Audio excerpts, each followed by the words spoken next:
There are countless articles and videos about international students and the impact that they have had in Canada over the years. Whether we contribute to wage shortages, Canadian youth unemployment rates, if we trigger the housing crisis, and so on. But the article that I want to talk about today is not about whether international students are good for Canada. It's about whether Canada is good for international students. My name is Laura Morales, and I'm the writer of International Students in the Liminal Space, a news article from our January issue.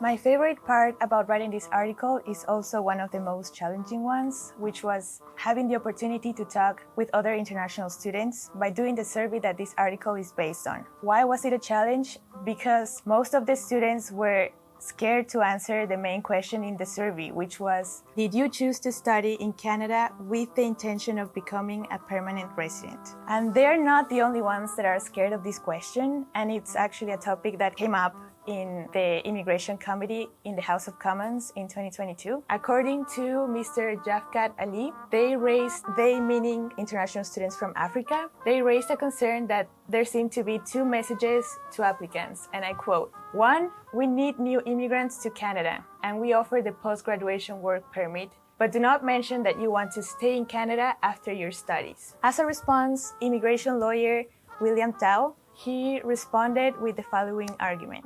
I'm going to just focus on one part of the question and maybe leave some of the other witnesses to answer other parts.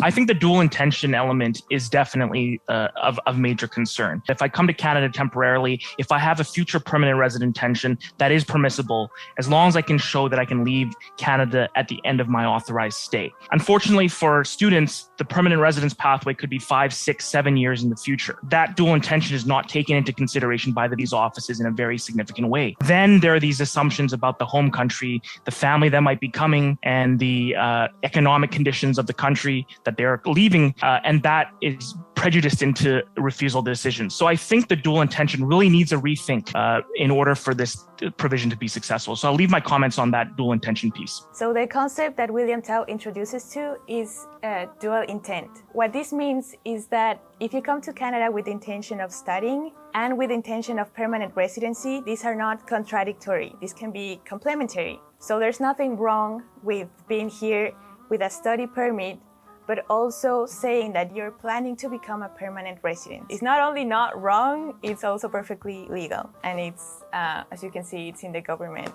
of Canada website. I got 60 responses in total. Most of the students that replied to this survey obtained their study permits between 2021 and 2024. As you can see, 80% already knew about the PR formula, which says that if you study 2 years and then you work for a year, then you can apply to become a permanent resident. But that is a word choice alert, because you can apply, but it's far from guaranteed if you're gonna get your permanent residency or not.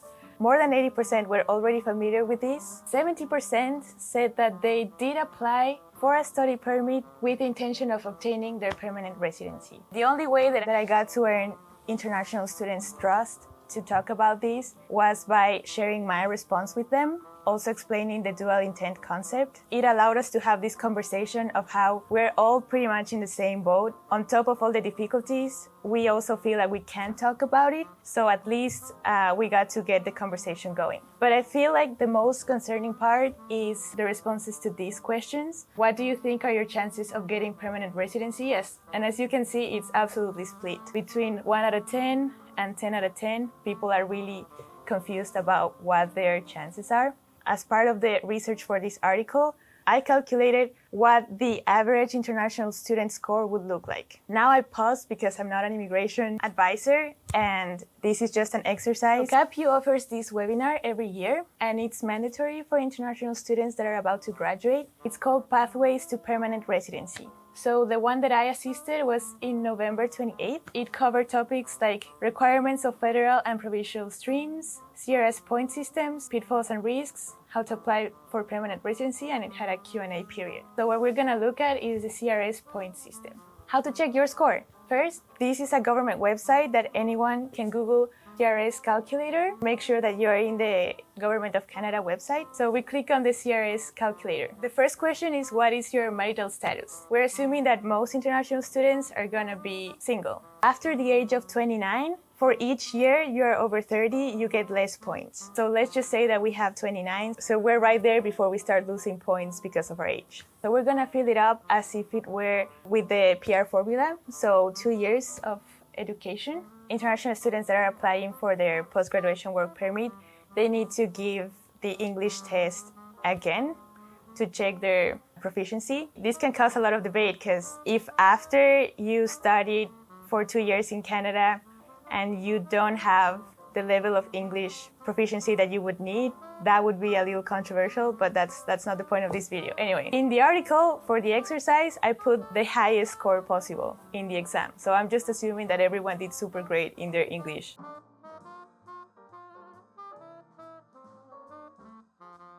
That's where you would put your French scores, but we're gonna put that it's not applicable. In the last 10 years, how many years of skilled work experience in Canada do you have? So we're gonna say 1 year because we're talking about the 2 year, 1 year PR formula. And then in the last 10 years, how many total years of foreign? So this could be like work experience that you have in your home country. Where in this case we're gonna say none or less than a year. So do you have a certificate of qualification from a Canadian province? So what is that? It's a certificate that proves that you're qualified to work in a certain skill trade in Canada. You pass a certification exam, and so these are some examples of certificates you could get. So electrician, construction, industrial, power line technician, and so on. So you can, if you're curious, you can check those out. But a fun fact is that this doesn't really increase your score. It just helps you prove your work experience. So anywho, we're gonna say no. Additional points. Do we have a valid job offer supported by labor market impact assessment? So what this means is basically that if a Canadian employer wants to hire a foreign worker, then they have to prove first that there was no Canadian worker or permanent resident available to do the job. So that means that they posted the job, but no Canadian or permanent resident applied. And so that's how they apply for this document. And yeah, basically if they have this document for the job that they are hiring for, and you apply for this job and you get it, you can check this box. But yeah, as you can imagine, these jobs are a little more competitive, so we're gonna say no. But of course, yeah, as you can see, this is a good exercise to do because I know that there's a lot of uncertainty or a lot of information to unpack when it comes to immigration stuff, and it's always good to consult with an immigration advisor, but we're going to put no. Do you have a nomination certificate from a province or territory? So the provincial nominee program is for workers who have the skills, education, and work experience to contribute to the economy of a specific province or territory. So that's the important part. The person who applies through this option is expected to live in the province or territory that they're applying for. If the person would want to change provinces or just move to a different place, they have to prove that they try their best to thrive in the province where they apply to. But this is like a whole other immigration world that I am not that familiar with. It gets more specific depending on the province and stuff, because each province has its own critical needs and occupations that they are prioritizing.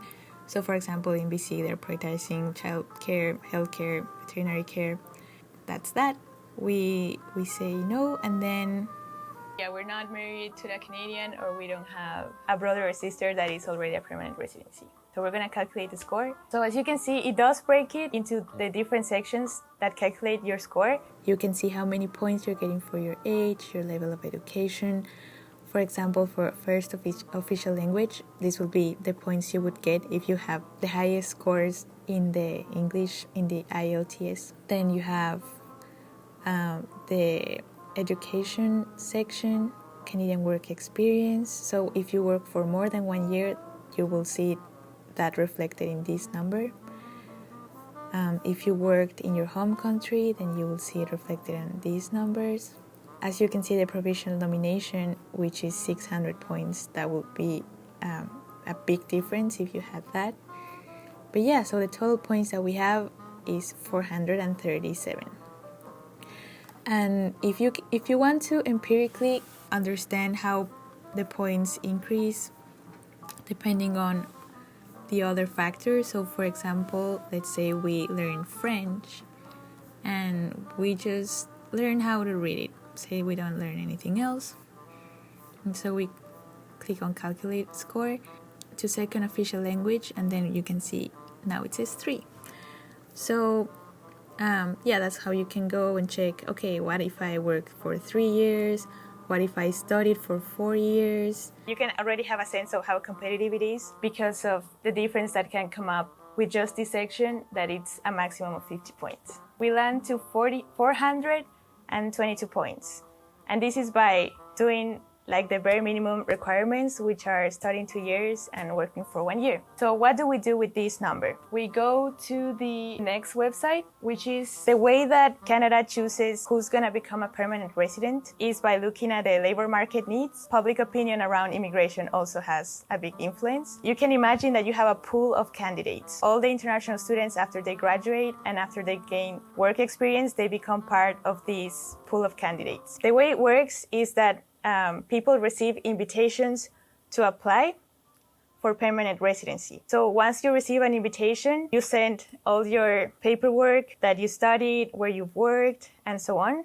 Once you send that to the government and they check your papers and everything's accordingly, then you get your permanent residency. So the invitation, unless you lied in your application, you should get it after you submit your paperwork. So these are the different rounds. International students would fall into the Canadian experience class, which is where all the skilled workers are. Before, in 2021, for example, the additional points that the people had because of their education in Canada was enough to give them some leverage among the other candidates. So there were people that were coming from other countries with work experience. However, people who were working in the same areas that had a Canadian education experience, they would have more points and they were more likely to receive an invitation to apply for permanent residency. So how does Canada choose which candidates are going to receive invitations to apply to permanent residency? So there's 2 important numbers that we need to understand. The invitations issued and the score of lowest ranked candidate invited. The invitations issued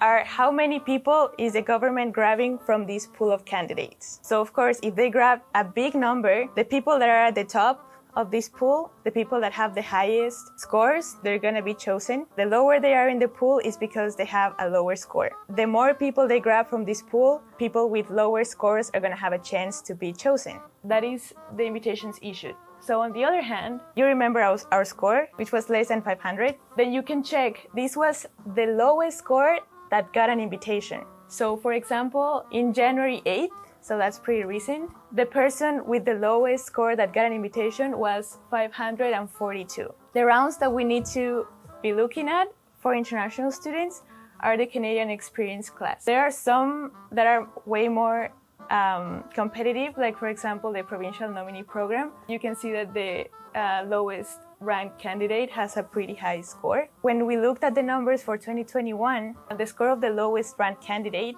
was lower than the score that you would get for studying 2 years and working for 1 year. So it was true that if you would follow this PR formula, you would have scored high enough to have an invitation to apply at the time. As the years went by, more people discovered this formula, right? And they didn't just discover it. A portion of the revenue from international tuition fees is used for international recruitment. Yeah, basically, international students were indirectly paying to recruit more international students. Through those recruitment efforts, that more people over the world learn about the opportunity of studying 2 years, working for a year, and then applying for permanent residency. Because more people got the memo of this formula, then it got more competitive. While in 2021, 2 years of education and 1 year of work experience were enough to get an invitation to apply for permanent residency. In 2024, around the time that I wrote the article, the people who studied for 4 years and worked for 3 years were the ones that were barely getting the score to receive an invite. So that doesn't mean that, the new formula is study for 4 years and then work for 3 years. Because, of course, if we all the people that are in 2-year programs change to 4-year programs, then the average is just going to increase. That's not the only factor that the government takes into account. It's not just the effort that international students put into their scores. The government cares more about the labor market needs.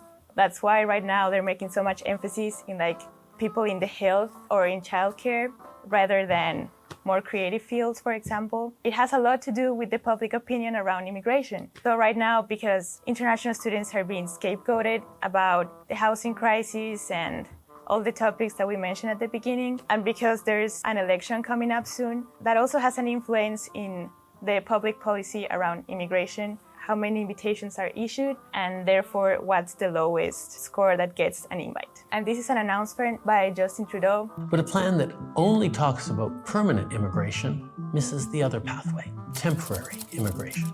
Temporary residents are people who come to Canada for a limited time, like international students, temporary workers, and so on. They come to work a job or go to school.